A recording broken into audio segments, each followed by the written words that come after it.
What's up, y'all? I'm here with this camera light in my face because me being the night owl that I am, I decided to do this in dark. I'm doing this video because I'm working on my 1999 Audi A4. Got a bit of a problem. My headlights don't work, and the only way I can drive around is by holding back on the headlight switch and with my high beams on. So I wanted to apologize to all you guys out there. Yeah, it was me, and I feel your pain right now with this light on my face. So the first time it happened, it was weird. They will go off when the weather will get cold, and when the interior of the car will warm up, they will start working again.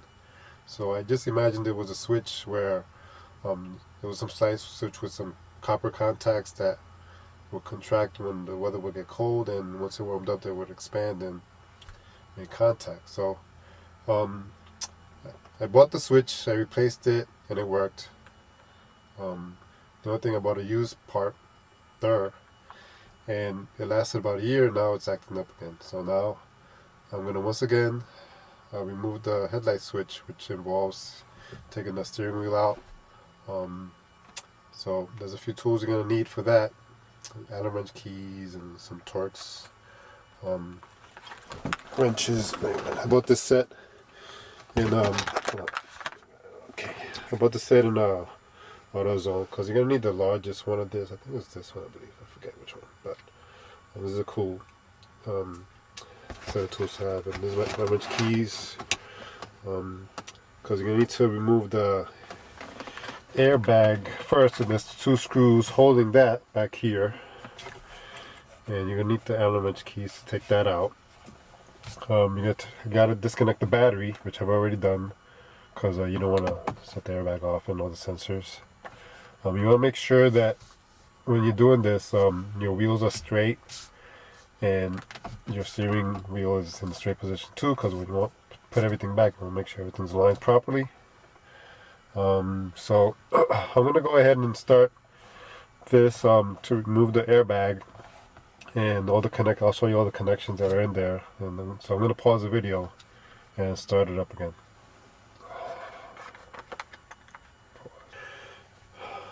Okay, I've removed the airbag to a point where I just want to show you the contacts. There's a contact here, you just gotta snap off.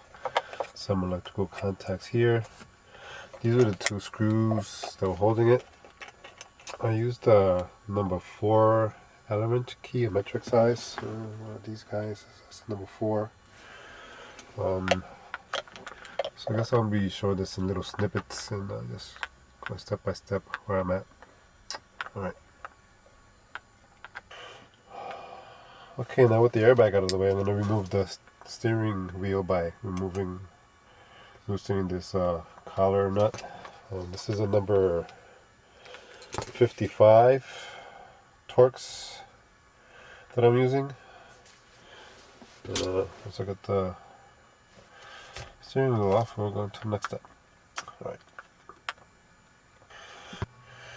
Okay, now with the steering wheel removed, there's 4 small screws and 1 large bolt holding the steering column cover, which is a Phillips head.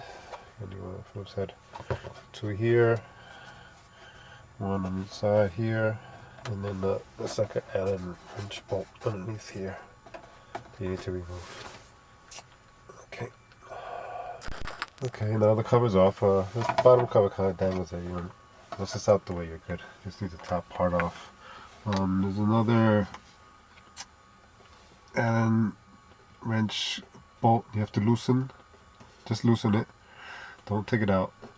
Once you get that, then you have all these other connectors, electrical connectors, which are kind of difficult to take out. You have to be very careful. You got tabs, and which you have to kind of pull out at the same time as you're wedging it out.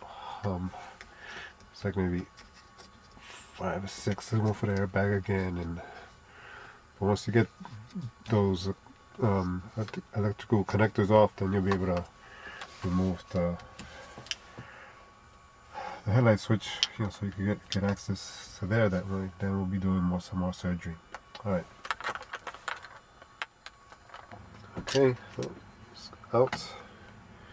I almost forgot how much of a pain in the ass it was to take this thing out. These contacts are really in there good. You have to, use a screwdriver very gently to pry these connectors off. This one was pretty difficult. It was pretty in there. But again, just ease it out. Try not to damage it. There was another contact underneath it. I'll switch for the airbag, so it was the one that's underneath the switch there. And right now I'm going to go to a flat surface and open this up and do surgery on this thing. Alright. Okay, now we're ready to work on the switch here. Now this collar has to be removed, so you have some tabs on the top and on the bottom that needs to be disengaged. So once you disengage it, you slide it off. You have another collar in the back. Again, that's being held with the Allen wrench bolt. Just loosen it and remove that. You have two Phillips head screws here that need to be removed. Once you remove that, you're able to slide it off to isolate the headlight switch. This plate is being held with 4 Torx screws that gets removed. So you want to take the plate off of that.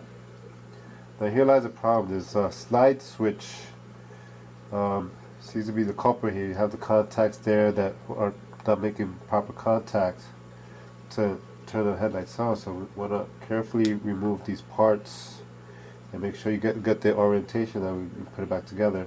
Got the handle there. This piece has a small spring to it, so of course you want to be careful removing that. Another part here that's carefully removed. Now, put that aside. Here lies a problem. Now that it's removed, I was able to see that somehow it seems like it's overheated here, and the spring tension is diminished, and it looks like it's not making the proper contact. So I'm going to make an attempt to open this up and try to get this to work to free the springs. If I can't do it, then of course I'm going to have to replace the whole switch strip. I'm going to spend a couple $100 with that, but I'm going to try to work it out, see if it works, and hopefully I'll be able to get this to work. Alright. Pause.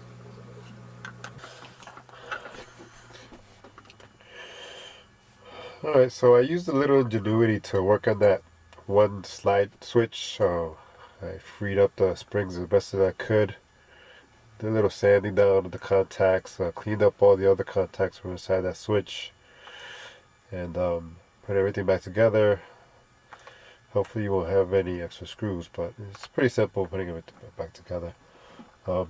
Again, make sure your steering wheel is straight, the same orientation. Put the battery back on, and let's give this a try. See how it worked. Switch. We got lights. Off. On. Yay.